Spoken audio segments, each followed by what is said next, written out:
Hello tout le monde, je suis très heureuse de vous retrouver sur Une tasse de thé et ma Bible.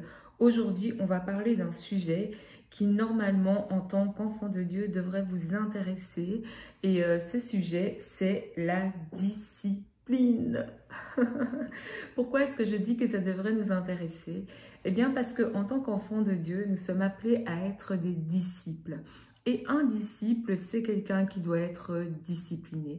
Je suis sûre que la discipline a déjà dû faire partie de vos résolutions, de vos désirs, parce que qui dit discipline dit aussi être consistant, ça c'est une qualité super importante chez un enfant de Dieu, dit aussi être stable, hein, la stabilité dans sa relation avec Dieu, c'est tout simplement la stabilité dans sa vie entière en fait, et c'est quelque chose qu'on doit vraiment rechercher avec assiduité. Malheureusement, on est obligé de faire ce constat, la discipline c'est une denrée rare dans la vie de beaucoup d'enfants de Dieu, et aujourd'hui on va partager ensemble sur ce sujet super important. Tout d'abord, la discipline, qu'est-ce que c'est? Alors, c'est une notion qui est très large, qui a beaucoup d'applications, qui a beaucoup de définitions.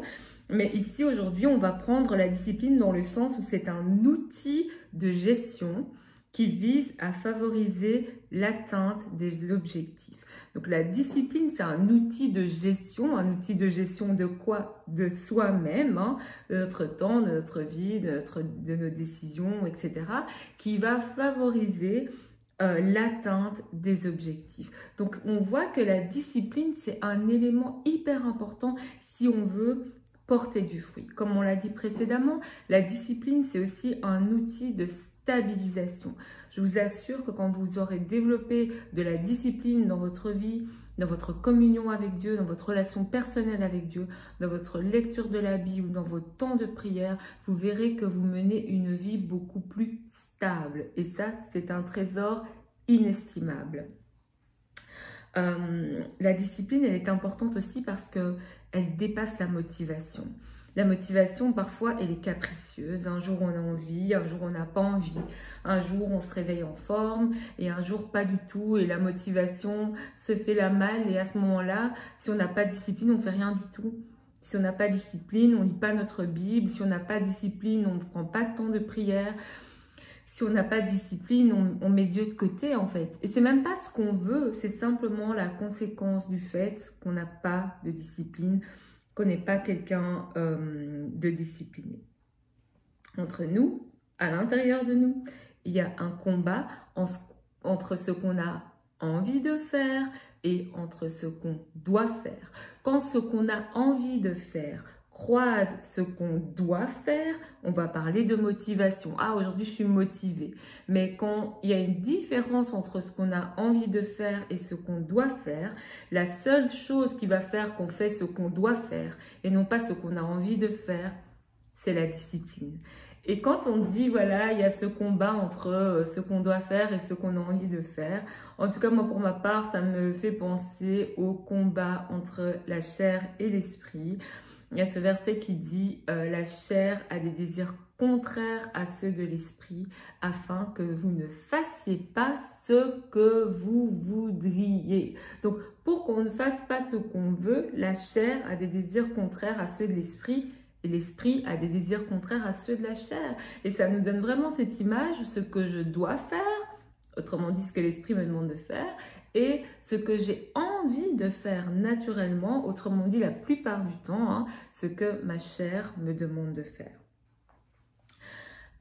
Si la discipline, c'est un outil pour atteindre ses objectifs, on comprend inévitablement qu'on a besoin de discipline pour que la volonté de Dieu s'accomplisse dans notre vie. Ça peut pas être un jour oui, un jour non. Dieu, il a des plans pour chacun d'entre nous, vous le savez. La Bible en parle, des plans de bonheur et non des plans de malheur.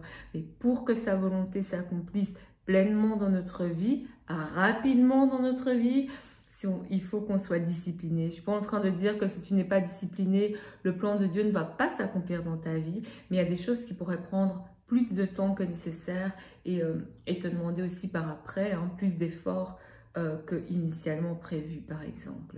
Donc, Pourquoi est-ce que je suis en train de vous parler des bienfaits de la discipline? Parce qu'en fait, pour être discipliné, il faut être convaincu que la discipline est indispensable. Étant donné que c'est difficile d'être discipliné, si tu n'es pas convaincu, tu n'y arriveras pas. Il faut avoir une forte conviction, presque de se dire, pour moi, être discipliné, c'est une question de vie ou de mort. En fait, si tu te dis ça, tu mets toutes les chances de ton côté pour y arriver. Si tu te dis la discipline, c'est pas une priorité, je verrai quand j'aurai le temps, je verrai ça plus tard, si ça va, ça va, si ça va pas, ça va pas. Alors, il y a peu de chances que vraiment tu deviennes quelqu'un de discipliné. On voit au Nouvel An, au moment des résolutions, qu'on se fait toutes sortes de promesses. Mais quand on fait ces promesses-là, au fond, nous, on sait déjà que rien va se passer parce qu'on n'est pas discipliné et parce qu'on ne le veut pas assez. L'ami indispensable de la discipline, qui est aussi l'ami indispensable de la foi, c'est la persévérance.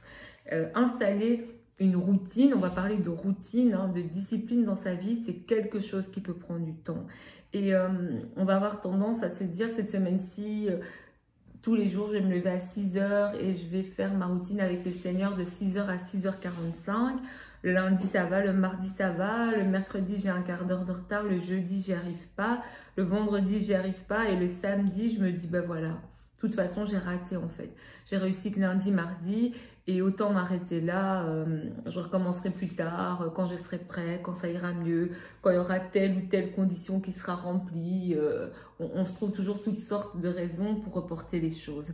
Et c'est là qu'il faut être persévérant, qu'il faut se dire, ok, mercredi, j'ai pas réussi. Jeudi, j'ai pas réussi. Vendredi, j'ai pas réussi, mais j'abandonnerai pas.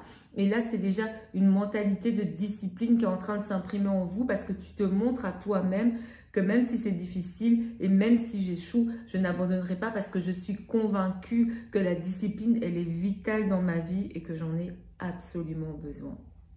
On a des exemples de personnes disciplinées dans la Bible et on voit que directement, cette discipline-là, elle a porté des fruits dans leur vie.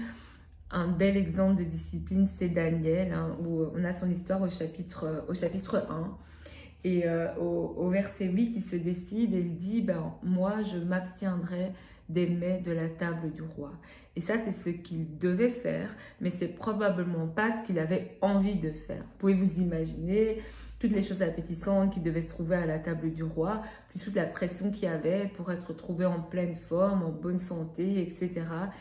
On voit au final que quand les examinateurs viennent passer les troupes en revue, ben Daniel et ses amis qui s'étaient disciplinés, qui avaient persévéré, parce que la Bible nous dit qu'après on est 10 jours plus tard, ils ont persévéré et ils ont meilleure mine que tous les autres. La discipline, elle apporte des bénédictions immédiates, mais aussi des bénédictions différées. La bénédiction immédiate, c'est qu'ils ont meilleure mine que tous les autres directement après 10 jours, alors qu'ils mangent moins que les autres. Et la bénédiction différée, on la trouve au verset 17, donc Daniel chapitre 1, verset 17, qui dit « Dieu accorda à ces 4 jeunes gens de la science, de l'intelligence dans toutes les lettres et de la sagesse. Et Daniel expliquait toutes les visions et tous les songes. Il n'y avait rien qui lui résistait. » C'est-à-dire que des fois, vous avez des gens qui peuvent vous impressionner parce qu'ils sont intelligents, ils sont sages, ils sont perspicaces, ils ont du discernement. Il y a une chose que vous pouvez savoir sur eux avec certitude, c'est que ce sont des gens disciplinés. On peut avoir le désir d'avoir du discernement, beaucoup de sagesse, de faire beaucoup de choses pour Dieu. Ça commence toujours par une discipline personnelle. Donc, il y a 2 points importants. Il y a encore beaucoup à dire sur la discipline. Le premier, c'est que pour que tu puisses établir une routine de discipline dans ta vie, tu dois être convaincu que tu en as besoin, que c'est pour toi, c'est une question de vie ou de mort, tu dois vouloir ça plus que toute autre chose. Ensuite, qu'il faut de la persévérance parce que ça ne va pas aller du premier coup. Quand c'est difficile, quand tu as des combats, souviens-toi de cette analogie entre la chair et l'esprit, c'est-à-dire entre ce que j'ai envie de faire et entre ce que je dois faire. Je prie vraiment que vous puissiez grandir dans votre discipline et je sais que vous verrez les fruits rapidement. Que Dieu vous bénisse.